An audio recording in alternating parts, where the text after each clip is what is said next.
Sermon 24, Commentary.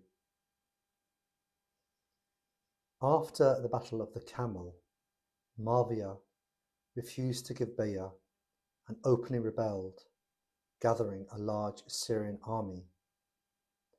Many in Kufa, such as tribal leaders and those attached to worldly gains, and the Qur'a faction, began making excuses: fear of death, desire for peace at any cost, or demands for more spoils.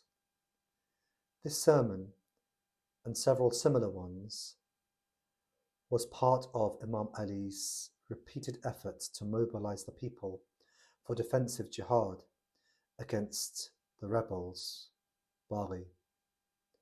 The reluctance of the Kufans ultimately contributed to the disastrous arbitration at Siffin and later tragedies.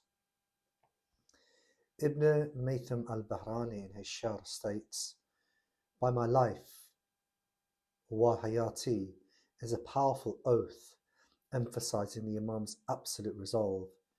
He is declaring that there will be no compromise with falsehood, a principle that cost him his caliphate and eventually his life." When Imam Ali states in the sermon, "opposes right or gropes in misguidance," the reference is to Muawiyah and the Umayyad camp, who knowingly rejected the rightful Imam while claiming to act for Islam. Imam al-Majlisi in his Bihar quotes narrations from Imam al-Sadiq and Imam al-Ridha alayhi salam, confirming that this is one of the clearest texts proving the obligation of jihad under the Masum Imam. When the Imam says, "Ali would stand surety for your success," it is understood literally. The Masum Imam has the divine authority to guarantee paradise for those who obey him in jihad. When Imam Ali talks about, "even though you may not get it immediately," i.e. victory, this is a reassurance that even if the believers are defeated or martyred in this world, as happened to Imam Ali and later to Imam Hussein alayhi salam, their ultimate salvation is guaranteed. Allama Tabatabai talks about the term in the sermon when Amir al-Mu'mineen states, "flee unto Allah from his wrath," and he believes this to reference the true meaning of tawbah, running towards obedience to escape punishment. And the term, "the path he has laid down," references the walaya of the Imam, standing firm on the divine commands, includes fighting under the Imam's banner when he calls for jihad.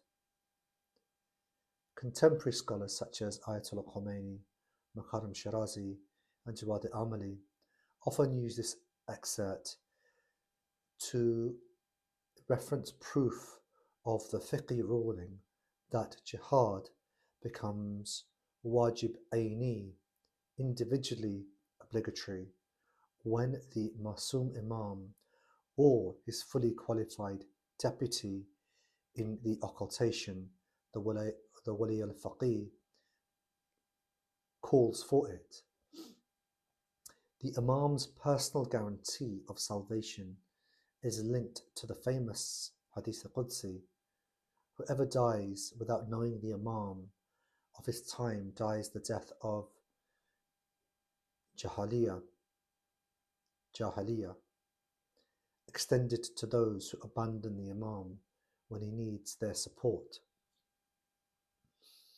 It is used to emphasize that true taqwa includes active defense of the faith, not merely ritual piety. This passage is regarded as a stirring battle cry and spiritual mobilization for jihad fi sabilillah.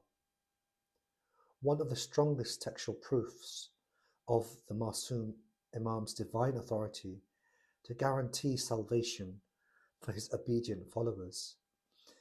And the sermon is a timeless reminder that victory is measured by divine pleasure, not worldly success, a principle that sustained the Shia through centuries of persecution and became the rallying ethos of the Karbala movement.